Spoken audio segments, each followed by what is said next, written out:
Hello everyone, good morning সবাইকে। আজ চলে এসেছে অষ্টমী পুজোর ভিডিও নিয়ে।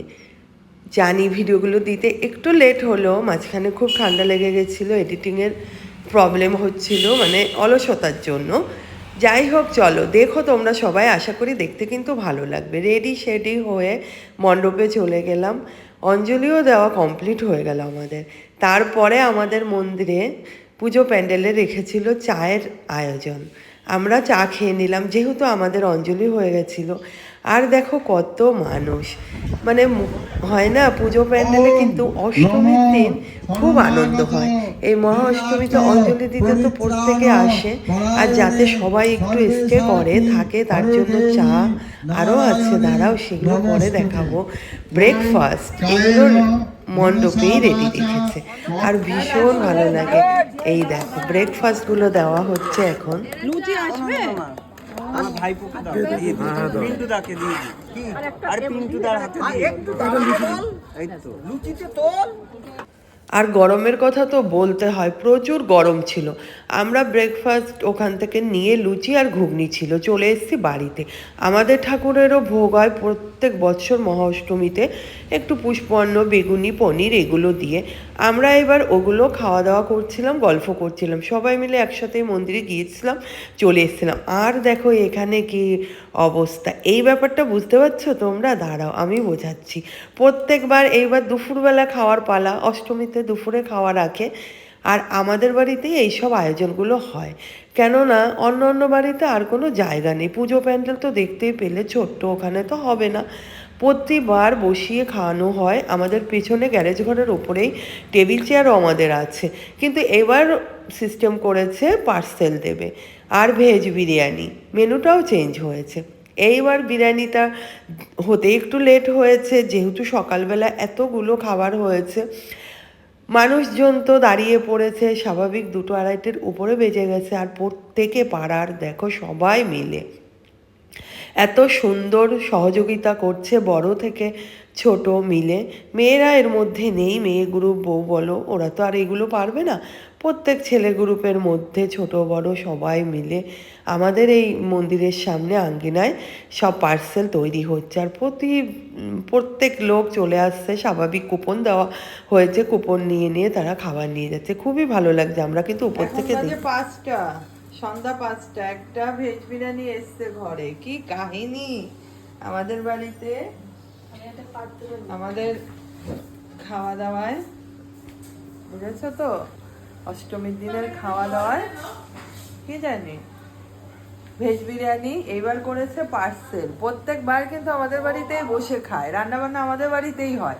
পার্সেলে চক করে ঠাকুরমশাই ভুল ডিরেকশন দিয়েছে, প্রথমে 3 হাঁড়ি নেমেছে বিরিয়ানি, পুরো শেষ, লোকজন কিছু চিৎকার চেঁচামেচি করলো, তারপরে আর 1 হাঁড়ি নেমেছে, এটাও মনে হয় শেষ।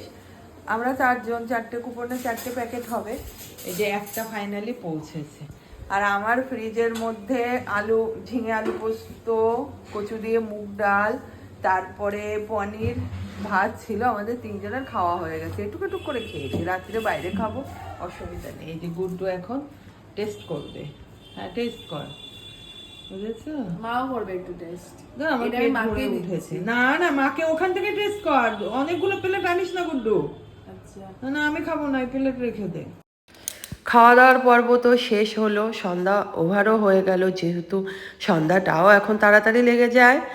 রেডি শেডি হয়ে পড়লাম আবার বাইরে বেরোনোর জন্য। অষ্টমীর দিনের বাইরে বেরোনোর আনন্দ একটা আলাদা থাকে, তাই আর কি একটু আয়নার সামনে বসে আছি, একটু সেজে নিলাম, আর নিজেকেই নিজে দেখছি আর চিন্তা করছি, কিংবা ভাবছি কেমন লাগছে আমাকে। যাই হোক, নট ব্যাড, মজা করলাম।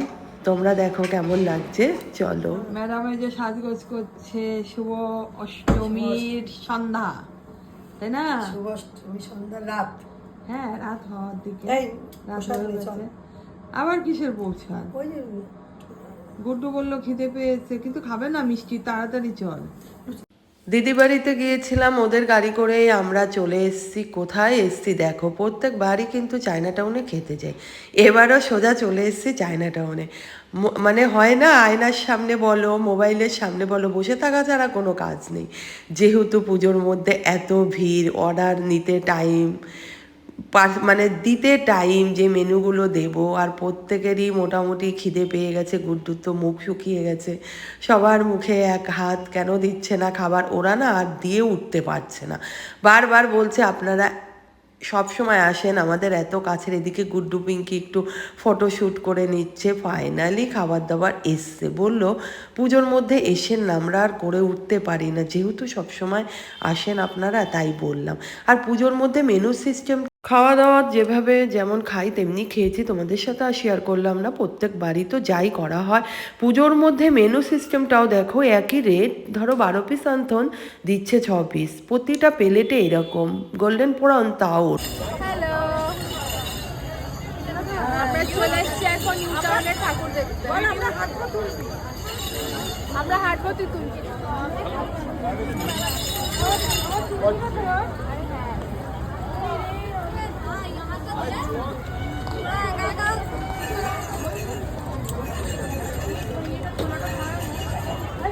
অষ্টমী পুজো বলে কথা, খাওয়া দাওয়া হলো, ঠাকুর দেখবো না তা তো হয় না। নিউ টাউনের ঠাকুরটা, প্যান্ডেলটা অনেক সুন্দর হয়েছে। গেলাম ওখানে, প্রায় 12টা বাজে, লাইনে 15 থেকে 20 মিনিট দাঁড়িয়ে রয়েছি, ফিরে যেতে হবে, কিচ্ছু করার নেই।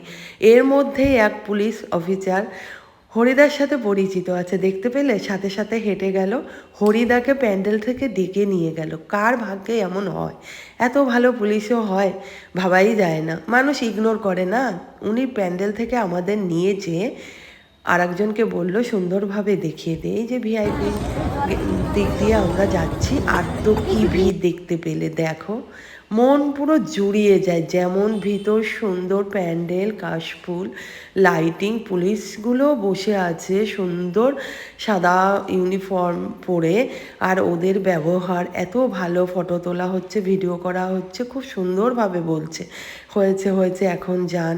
ভীষণ ভালো লাগলো। এই করে চলে আসলাম আর একটা বাগুইহাটিতে ঠাকুর দেখতে, ভারত চক্র, এটাও হরিদার পরিচিত, এটার জন্য কোনো লাইনে দাঁড়াতেই হয়নি, আমরা একদম ভিতর দিয়ে, কিন্তু কি বলবো কতটা যে এইভাবে হেঁটে যেতে হয়েছে, এই অন্ধকার, সবার পক্ষে এইভাবে সম্ভব হবে না, বয়স্করা তো পারবেই না, প্রচুর হেঁটে যেতে হয়েছে, সেরকম ভিড়। অপোজিট মানে সাইডে, আমরা তো ভিআইপিতে ছিলাম, তাও ভিড় আছে, আমাদেরটা তবু চলছিল। আর কি আওয়াজ করছিল ওরা, যাতে লাইনটা আগে বেরোয়। ফাইনালি ঠাকুরের দর্শন মিলেছে, কি সুন্দর হয়েছে না, একদম অন্যরকম ঠাকুর হয়েছে। যাই হোক, ভিডিওটা কিন্তু এখানেই এন্ড করে দেব, যেহেতু আর কোনো কিছুই দেখিনি। দিদি বাড়িতে এসে গাড়িটা নিয়ে সোজা আমরা বাড়িতে চলে এসেছি, আর ভীষণই ভালো লাগলো। তোমাদের কাছে কেমন ভালো লাগলো? যদি ভালো লাগে একটা লাইক করো।